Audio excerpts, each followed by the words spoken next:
लड़का यहाँ पर दलित वर्ग से था और लड़की ऊंची जाति की थी, जिसके चलते दोनों एक साथ कॉलेज में पढ़ा करते थे। कॉलेज में पढ़ते पढ़ते दोनों के बीच में प्रेम प्रसंग चलने लगता है, लेकिन वह प्रेम प्रसंग कब प्यार में बदल जाता है यह दोनों को पता नहीं लगता, जिसके चलते दोनों बड़ा फैसला कर लेते हैं कि दोनों अपने माता पिता को बताकर शादी कर लेंगे। जब यह बात लड़की और लड़के के घर वालों तक जाती है तो इस बात को लेकर बवाल हो जाता है। नमस्कार दोस्तों, स्वागत है आपका हमारे YouTube चैनल में। खबर हम आपके लिए लेकर आए हैं, जहां पर एक उच्च श्रेणी की लड़की के साथ दलित ने शादी कर ली। उसके बाद जो दलित का हाल होता है, जो हश्र होता है एक आजाद देश में, वह सुनकर आप भी हैरान रह जाएंगे। तो दोस्तों पूरा मामला क्या है जान लीजिए, लेकिन उससे पहले अगर आपको हमारी वीडियो पसंद आती है तो इसको लाइक कर दीजिए। दोस्तों ये सच्ची घटना निकल कर आ रही है तेलंगाना से, जहाँ पर एक उच्च जाति की युवती से यहाँ पर लड़का फैसला करता है। दोनों अपने घर पर बता देते हैं कि हम एक दूसरे से शादी करना चाहते हैं, लेकिन यहाँ पर लड़के के घर वाले यानी दलित तो मान जाते हैं, लेकिन युवती का पिता जैसे ही अपनी बेटी के मुंह से दलित का नाम सुनता है उसका खून खोल जाता है। वह कहता है कि मैं सिर्फ मेरी जाति में ही शादी कराऊंगा, मैं किसी दलित से शादी तुम्हारी मन से दम तक नहीं होने दूंगा। जिसके बाद लड़की सारी बात जाकर अपने प्रेमी को बताती है। दोस्तों हम आपको बता देना चाहते हैं कि यहाँ पर प्रेमी का नाम आम्बोजी नरेश बताया जा रहा है और युवती का नाम स्वाति बताया जा रहा है। दोस्तों नरेश 23 साल का था और स्वाति लगभग 20 साल की बताई जा रही थी। दोनों बालिग थे और एक दूसरे की मर्जी के साथ शादी कर सकते थे, इसलिए दोनों ने बड़ा फैसला किया कि वह पहले कोर्ट मैरिज करेंगे, उसके बाद उनके घर वालों को मना लेंगे। जिसके चलते यहाँ पर नरेश और स्वाति कोर्ट मैरिज कर लेते हैं। जैसे ही इस बात का पता लड़की के पिता यानी श्रीनिवास को पड़ता है तो उसका खून खोल उठता है।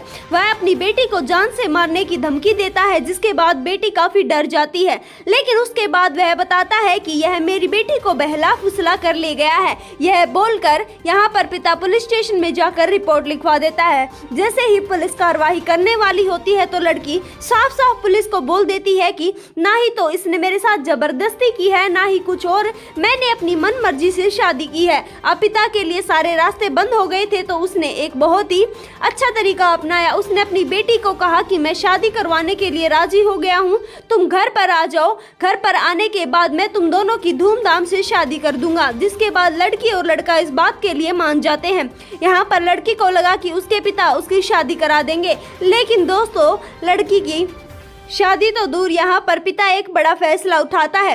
11 मई को दोनों को अपने घर पर बुला लेता है। जिसके बाद 13 मई को यहाँ पर नरेश गायब हो जाता है। जैसे ही युवती को इस बात का पता चलता है कि नरेश गायब हो गया है, वह सारी बात समझ जाती है। वह अपने पिता से इसके बारे में जाकर बात करने वाली होती है कि उसका पिता उसको बोलता है कि चुपचाप घर पर बैठो। जिसके बाद युवती सारी बात समझ जाती है। वह समझ जाती है कि नरेश को गायब करने वाला कोई और ही नहीं उसका पिता है और अब नरेश कभी भी नहीं लौटेगा। जिससे आहत होकर 16 मई को लड़की खुदकुशी कर लेती है। वह अपने घर में ही फंदा लगाकर आत्महत्या कर लेती है। जिसके बाद यहाँ पर जब पिता घर पर वापस लौटता है तो वह देखता है तो बेटी की लाश लटक रही थी।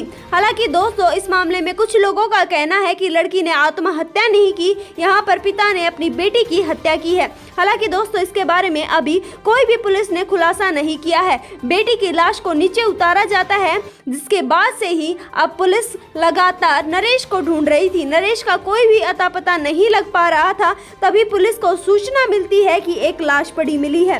लाश कहीं बोरे में डालकर जंगलों के साथ फेंकी गई थी। जिसके बाद से ही पुलिस जब लाश को बरामद करती है तो घर वालों से पहचान करवाई जाती है। पहचान में पता चलता है कि यह किसी और की नहीं नरेश की ही लाश थी। दोस्तों जिसके बाद से ही लड़के के पिता यानी नरेश के पिता सीधा सीधा श्रीनिवास का नाम ले लेते हैं। वह बताते हैं कि लड़की के पिता ने ही मेरे बेटे की हत्या की है और इसी के साथ साथ मेरी बहू की भी हत्या की है। जिसके बाद जब यहाँ पर लड़की के पिता को गिरफ्तार किया जाता है तो वह कुछ भी बताने से इनकार कर देता है, लेकिन जब सख्ती से पूछताछ की जाती है तो वह इसके बारे में सारा सच चुगल देता है। लेकिन दोस्तों यह इतना आसान नहीं था।